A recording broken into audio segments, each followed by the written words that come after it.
얼마 전 오래된 달력을 보았습니다. 그 달력은 우울한 농담 삼아 달마다 일어난 역사적 재난들을 해당 날짜에 표기해 두었는데 9월만 해도 재난이 일어나지 않은 날이 거의 없더군요. 수백 년만 더 지나면 비어있는 날짜 칸은 하나도 남지 않을 것입니다. 재난이란 것의 특성은 결국 재난에 휘말린 사람의 개별성을 전혀 고려하지 않는다는 데 있는 게 아닌가 하는 생각을 했습니다. 그러니까 개인이 얼마나 선량하고 얼마나 인류 공영에 이바지할 재능을 가지고 있는가는 전혀 고려되지 않습니다. 재난에게 공정함은 물론 효율성조차 없는 겁니다. 우리는 그렇게 우리의 가치를 몰라주는 재난과 재난 사이에 서 있습니다. 짧은 소강 상태에 불안해하며 서 있습니다. 그러므로 재난을 만나기 전에 우리가 서로 만난 건 얼마나 다행인지, 이런 내용이었어요. 남자 주인공이 사실은 나쁜 사람인데 악당이 주인공을 유혹하면서 하는 말이에요. 안녕하세요. 좀 소개해 주시겠어요? 네, 간단하게 저는 소설을 쓰는 정세랑이라고 합니다. 좀 친근하게 한국 문학에 대해서 이야기해보고 싶어서 좋은 기회인 것 같아서 나오게 됐어요. 제가 2010년에 데뷔를 해서 지금까지 이제 9년 차 소설가입니다. 여러 종류의 책들을 만들었어요. 시집도 만들고 소설책도 만들고 편집자 생활을 하다가 제 글을 써보고 싶어서 이제 소설을 쓰게 된 케이스예요. 그럼 개인적으로 언제부터 이제 사람들한테 내가 소설 작가다 라고 할 자신감이 생기셨어요? 처음에 좀 부끄러웠는데 네. 단편을 쓸 때는 이제 아주 소수의 분들이 알아봐 주시고 이런 걸 읽어봤다, 재밌었다 이렇게 말씀해 주셨고 이제 장편을 쓰기 시작하니까 아무래도 더 많은 분들이 읽어주셔서 그때부터는 좀 제가 글을 쓰는 사람이라는 걸 편안하게 받아들이게 된 것 같아요. 그래요. 한국은 어떨지 모르겠는데 영국은 약간 그런 약간 아트나 뭐 그런 쪽에 이제 뭐 하려고 하는 사람들에 대한 약간 시니컬한 이미지가 있어요. 그게 어떤 거냐면 만약에 제가 이제 직장 다니고 있는데 그러면서 이제 책을 쓰는 거예요. 제가 작가라고 하기가 조금 너무 좀 부담스러워요. 뭔가 약간 상대방이 저를 좀 판단할까봐 좀 걱정이 되는 거예요. 한국도 주변에서 이제 이렇게 불안정한 직업이니까 그리고 막 되게 예민해 보이잖아요. 그래서 걱정도 하고 뭐 누가 작가가 되고 싶다 혹은 준비를 하고 있다 했을 때 주변에서 막 되게 지지해주는 편은 아닌 것 같아요. 근데 그래도 여전히 한국 사람들은 문학에 되게 관심이 많고 문학 쪽에서도 재밌는 일들이 자주 벌어지고 그래서 그렇게 인식이 또 나쁜 편만은 아닌 것 같아요. 굉장히 문화적으로 풍부한 환경에서 컸던 것 같아요. 엄마 아빠가 공연도 좋아하시고 전시도 좋아하시고 뭐 책도 좋아하시고 음악도 좋아하시고 그래서 되게 자연스럽게 흡수하고 큰 편이라 여기저기 관심이 많았어요.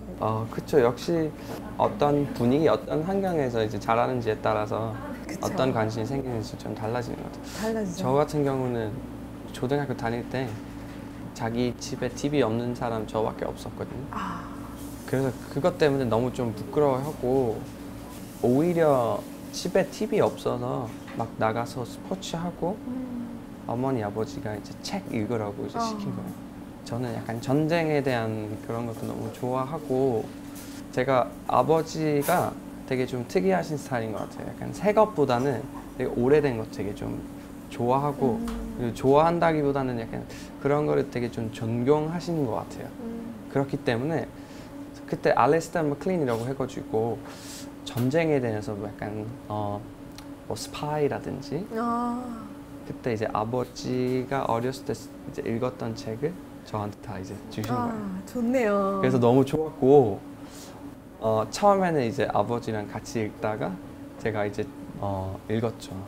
사실 그런 시간이 중요한 것 같아요. 10대나 20대에 남들이 보기엔 아무것도 안 하는 것 같이 보이는 시간이 나중에 되게 힘이 되는 시간인 것 같아요. 저는 그런 시간들이 근데 나중에 제가 출판계에서 일하고 또 소설을 쓰게 되었지만 그렇게 진짜 아무 목적도 없고 뭐 이걸로 뭘 해야겠다 혹은 주제가 일관된 것도 아니고 정말 방황하듯이 모험하듯이 책을 읽었던 그 시간이 진짜 소중하게 느껴지더라고요. 맞아요. 그게 공부라고 하기보다는 그냥 그런 거 즐기는 시간인 거죠. 그래서 너무 늦지 않은 시기에 잘 접할 수 있으면 좋지 않을까 그렇죠. 생각해요. 그렇죠. 영감을 영향을 어떻게 찾으시는 거예요? 어디서 받으시는 거예요? 되게 엉뚱한 순간들에서 되게 영감 많이 받는 것 같아요.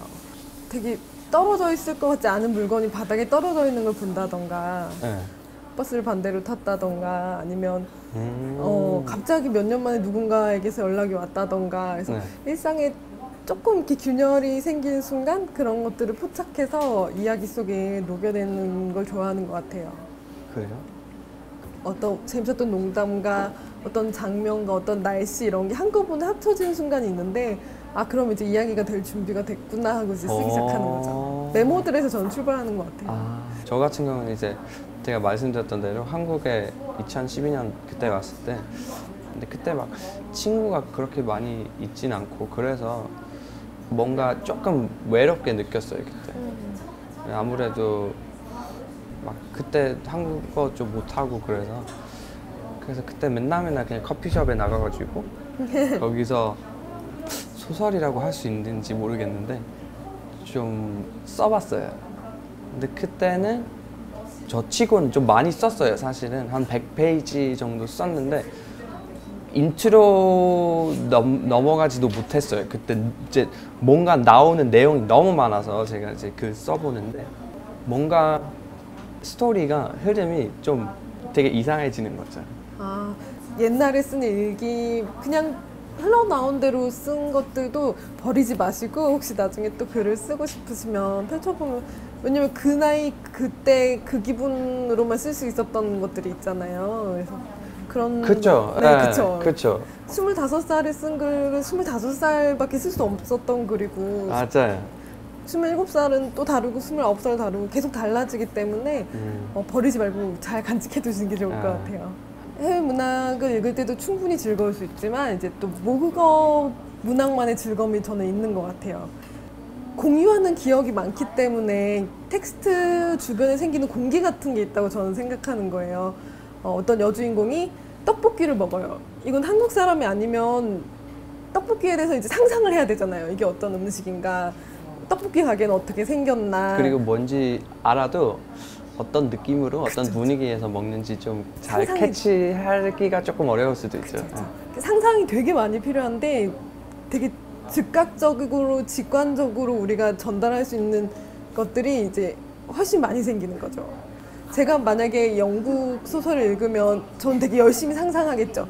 피쉬앤칩스는 어떤 맛인가, 옥스포드강은 어떻게 생긴 거리인가 막 상상하겠죠. 템즈강은 어떨 것인가 상상하겠지만 결코 사실은 그 영국 사람들이 느끼는 정서에 100%로 다가가기는 어려울 거란 말이에요. 그래서 그것은 막 소설책을 읽을 때는 상상력이 좀 많이 필요하잖아요. 그 단순한 단어에도 좀 여러 가지의 좀 큰, 좀 깊은 의미 좀 들어있는 것 같아요. 그쵸. 내 기억에 들어있는 것 같고 내가 그것을 어떻게 경험해봤는지 좀 들어있는 것 같아요. 그렇죠? 네. 그래서 제가 좀 되게 개인적으로 궁금한 거 있는데 세계적으로도 이제 한국 영화가 좀 인기가 있잖아요. 이제 막 한국 영화에서만 좀 볼 수 있는 느낌? 사람들이 되게 좋아하는 것 같아요. 보고 나면은 뭐 생각 좀 많이 하는 것 같고 저도 한국 영화 이제 몇 번 봤는데 뭔가 볼 때마다 진짜 한국적인 느낌이 나는 것 같다라는 생각이 들었더라고요. 한국 문학도 한국 소설 그런 한국적인 문화를 갖고 있는지 좀 궁금해서요. 특히 한국은 단편 소설이 되게 발달한 것 같아요. 굉장히 다양한 형식과 주제와 내용으로 계속 시도되고 있는데 정말 한국 단편만의 어떤 느낌이 있어서 이거는 그런 느낌이 분명히 있는 것 같고 대부분의 젊은 세대들은 비슷한 가치관을 공유하고 있단 말이에요. 그 인터넷을 통해 서로 더 정보가 빨리 왔다 갔다 하고 사건들도 바로바로 알고 코스모폴리탄들인 거죠, 다들 사실은 인터넷을 통해서. 그래서 그렇죠. 그렇죠. 그래서 어떤 날에는 제가 한국인, 아시아인 여성으로서의 되게 독특한 렌즈를 갖고 글을 쓸 때도 있고 어떤 날에는 한국인이란 걸 완전히 까먹고 그냥 21세기를 살아가는 작가로서 쓸 때도 있단 말이에요. 화려한 이야기 매체들이 진짜 많잖아요. 기본적으로 요즘 4K죠. 정말 큰 용량을 가지는 이야기 매체들이 많은데 제가 단편 소설 하나 써서 보내려고 용량을 보면 79kb예요. 정말 가볍고 가벼운 소설을 쓰고 있는 거예요. 와. 1메가도 되지 않아요. 네. 장편 소설을 쓰면 한 1.3메가? 네. 그 정도니까. 네. 그래서 내가 이렇게 화려한 시대에 텍스트로 작업을 한다는 것 자체가 되게 재밌는 일이 되는 거예요. 근데 그 지점에 대해서 아마 전 세계의 작가들이 비슷하게 느끼고 있지 않을까 생각해요. 그래서 어떻게 봐도 이제 문학이란 그 나라 이제 어떤 언어 쓰는지에 따라서 그 문화의 영감도 받고 그리고 이제 반대쪽으로도 그 나라 문학이 그 문화의 영감이 좀 효과가 있는 것 같아요. 사회적인 것에 굉장히 관심을 가지고 좀 더 참여적으로 쓰시는 분들도 있고 전혀 아닌 분들도 있어요. 근데 저는 그건 각자 작가마다 선택할 수 있어야 되는 문제라고 생각해요. 그런데 그 작가들을 다 모아놓으면 어떤 모자이크가 분명히 생겨요. 그리고 이 모자이크가 시대별로 계속 변하는 거예요. 서로 사회와 문학계가 계속 영향을 주고받으면서 앞으로 나아간다는 느낌은 분명히 드는 것 같아요. 그렇죠. 네. 아마 어디 나라 가든 마찬가지일 것 네. 같아요. 예. 이제 옛날보다 막 어린애들이 막 과외하면서 막 뭐 교육생활 하고 있는데 그러면서도 막 SNS도 되게 활발하게 잘 쓰고 막 집에 TV도 있고 분명히 스마트폰 갖고 있고 그러는데 한국 문학의 이미지가 어떤가요? 10대, 20대 친구들이 한국 문학을 굉장히 많이 읽고 좋아하는 친구들도 또 있어요. 그래서 어떤 사람들은 굉장히 많이 읽는데 어떤 사람들은 한 권도 읽지 않는 그 편차가 좀 생긴 것 같아서 저는 조금 더 친근하게 생각해주면 좋을 것 같아요, 한국 문학을. 그래서 어떻게 하면은 그럴 수 있을까 제가 좀 고민을 해봤는데 한두 명의 작가를 읽고 한국 문학은 재미가 없어 하고 내려놓는 경우가 많은 것 같은데 포기하지 말고 정말 자기랑 딱 맞는 작가를 운명적으로 만나면은 그때부터 재미가 시작되는 것 같아요. 맞아요. 제가 막 특히 중학교 때 막 영어 영문학 수업을 들을 때는 그냥 선생님들이 그냥 시키는 대로 뭐 읽는데 뭔가 개인적으로 뭔가 좀 맞지가 않으면 느낌으로 맞지가 않으면은 별로 깊은 의미로 읽을 수가 없는 것 같아요. 근데 오히려 되게 좀 심플하고 좀 단순한 소설인데 나하고 뭔가 좀 맞는 것 같으면은 되게 큰 영향을 줄 수 있는 것 같아요. 제가 봤을 때. 그쵸. 네, 그래서 제가 막 전쟁에 대한 책들은 사실은 제가 그런 장르를 좋아해서 푹 빠졌던 것보다는 그냥 그 소설이 이제 쓰는 스타일이 너무 뭔가 감정적으로 너무 맞는 것 같아서 읽을 때마다 그냥 아예 다른 세상에 들어가는 느낌이었어요. 그렇게 완전히 몰입하게 해주는 작가를 만난 건 되게 행운인 거죠. 그렇죠. 자신과 잘 맞지 않는 작가를 만났는데 한국 문학 재미없어 하고 내려놓으실까봐 제가 실패하지 않는 방법을 좀 고민하다가 샘플로 책들을 갖고 왔어요. 이 책 같은 경우는 와우. 정말 짧죠. 이거는 젊은 편집자들, 디자이너들이 만든 쪽프레스라는 책이에요. 그래서 정말 작은 책인데 여기서 맞는 작가를 고르신 다음에 이 사람들의 긴 책을 읽어보셔도 좋아요. 이거 좋아요. 사실 저 같은 경우에도 좀 큰 도움이 될 수도 있어요. 그쵸. 이제 한국말 이제 얘기하는데 별로 큰 문제가 없지만은 뭔가 재밌는 거 확실하게 알아야지 좀 끝까지 읽을 수 있는 거죠. 너무 어려워서 그래서 그 읽기 전에 약간 샘플로 좀 읽을 수 있는 부분이 있으면 좋을 것 같아요. 샘플로 이제 읽어보시는 거죠. 주제별로 이제 3명씩 해서 나온 책들인데 재밌게 짧게 보실 수 있을 것 같고요. 이거는 미메시스에서 만든 테이크아웃 시리즈예요. 근데 안에 그림이 정말 많이 들어가 있어요. 와. 그래서 내용에 딱 맞는 그림인데 한국 소설가들과 한국 일러스트레이터들이 한 명씩 짝을 지어서 이제 책을 만든 거예요. 그래서 그냥 콜라보레이션. 그쵸, 콜라보죠. 저는 이런 거 너무 좋은 것 같아요. 그쵸. 아주 가벼운 책이고 정말 전철에서 읽으실 수 있는데 벌써 한 10권까지 나왔어요. 이게 20권까지 이제 예정되어 있거든요. 올 겨울까지 계속 나올 것 같고 또 좋은 건 앤솔러지예요. 이제 여러 작가들이 한 권을 만든 책이라서 이 책 같은 경우는 인터넷 서점 알라딘에서 만든 책인데 전자책으로는 공짜로 지금도 다운받으실 수 있어요. 그래서 굉장히 여러 작가들이 되게 짧은 소설을 썼거든요. 이 중에 한 명 정도는 문체라든가 이야기를 쓰는 방식이라든가 유머라든가 이런 게 꼭 맞을 거란 말이에요. 그래서 이런 앤솔로지를 찾는 노력이 들잖아요. 그럼 잘 모르겠을 때는 문학 잡지를 1년 구독해 보시면 좋은 것 같아요. 그리고 예전보다 막 인터넷도 좋고 다 잘 돼 있으니까 효율적인 이유로 이제 전자책을 좋아하는 사람 되게 많은데, 그러면서도 이제 말씀하신 대로 한국에서 이런 책방이 좀 점점 많이 생기고 있는 것 같아요. 왜 그럴까요? 정말 큐레이션이 진짜 중요한 것 같아요. 나오는 책은 굉장히 많은데 사실은 작은 서점들이 생기면서 숨어있는 좋은 책들을 발견하기가 좋아진 거예요. 그쵸. 그거는 독자들한테도 너무 좋은 일이고 사실 작가들한테도 되게 큰 힘이 되는 일이거든요. 그래서 사람들이 작은 서점을 더 많이 이용하고 내 서점, 내가 매일 가는 서점이 생기면 좋을 것 같아요. 내 서점. 네. 저한테도 좋아하는 작가들이 있잖아요. 근데 제가 좋아하는 작가들의 책을 읽으면 제가 점점 정교해지는 걸 느끼고, 또 제 독자분들은 제 책을 읽고 더 정교해지시겠죠. 그래서 그거에 대한 어떤 내용들을 편지나 혹은 SNS나 혹은 리뷰 같은 걸로 많이 말을 걸어주세요. 그래서 이번 책은 어떻게 읽으셨고, 이런 점에서 나는 동의했고 동의하지 않았고 어떤 점을 더 바란다, 이런 얘기들을 해주시는데, 그런 피드백을 통해 제가 더 좋은 작가가 될 수 있더라고요. 그래서 제가 이제 영국에서 2년 동안 한국 공기업을 다녔었거든요.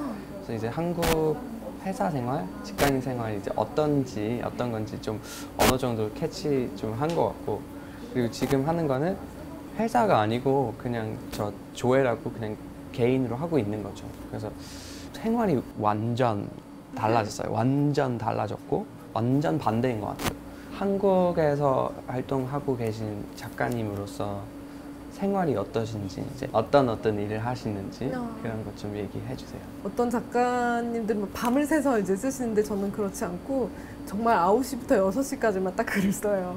그래요? 그래서 아침에 일찍 일어나서 머리가 제일 잘 돌아갈 때 차를 마시면서 글을 쓰고, 휴식 시간을 최대한 확보하고 특히 저녁 시간에는 외출을 하고 사람들 만나고 이렇게 노력하고 있는 것 같아요. 작업을 하실 때 기분이 어떤 거예요? 잘 쓰는 날은 너무너무 재밌어요. 진짜 롤러코스터를 탄 것처럼 되게 쾌감을 느끼는데, 근데 잘 쓰는 날은 잘 안 오잖아요. 평소에는 되게 끙끙거리면서 네. 이 다음에 어떻게 됐지? 이 다음에 대체 어떻게 된 거지? 스스로 계속 물어봐요. 이 다음에 어떻게 됐어? 막 계속 그러다가 어느 날 잘 써주면 너무너무 재밌어요. 그래요. 약간 성공한 기분인가요? 그쵸. 그러면 이제 한국에서 막 뭐 풀타임으로 이렇게 작가 될 수 없는 사람도 있을 건데, 누구나 책을 이제 읽고 싶으면 읽을 수 있잖아요. 읽고 계실 때 기분이 어떠세요?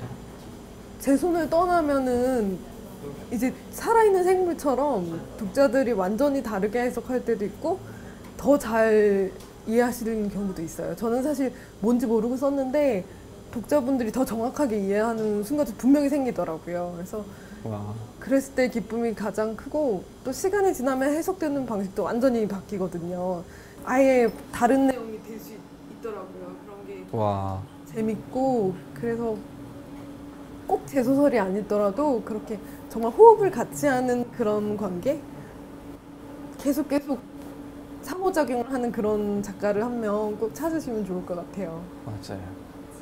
근데 저 같은 경우는 이제 새로운 책이 안 나와도 그냥 계속 읽게 되는 거예요. 제가 읽어서 그런지 이제 다 아는데 아무래도 그 세상에 다시 이제 들어가고 싶어서 그 느낌을 한 번 더 받고 싶어서 그냥 다시 읽는 거예요. 그런 것도 하시는. 또 다르지 않아요, 근데? 그쵸? 그때 그쵸? 저에게 다가오는 디테일이 달라지니까. 맞습니다. 맞아요.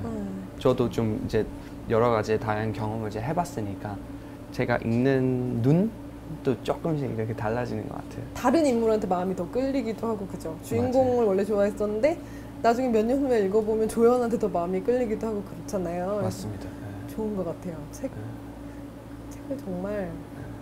앞으로는 어떤 작업을 하실 것 같은지 그리고 어떤 꿈 꾸고 계시는지에 대해서 설명 좀 해주세요. 쓰고 싶은 장편이 지금 2편 있는데 내년에는 방해받지 않는 되게 통으로 길게 쓸 수 있는 시간을 확보해서 장편 소설을 쓰고 싶어요.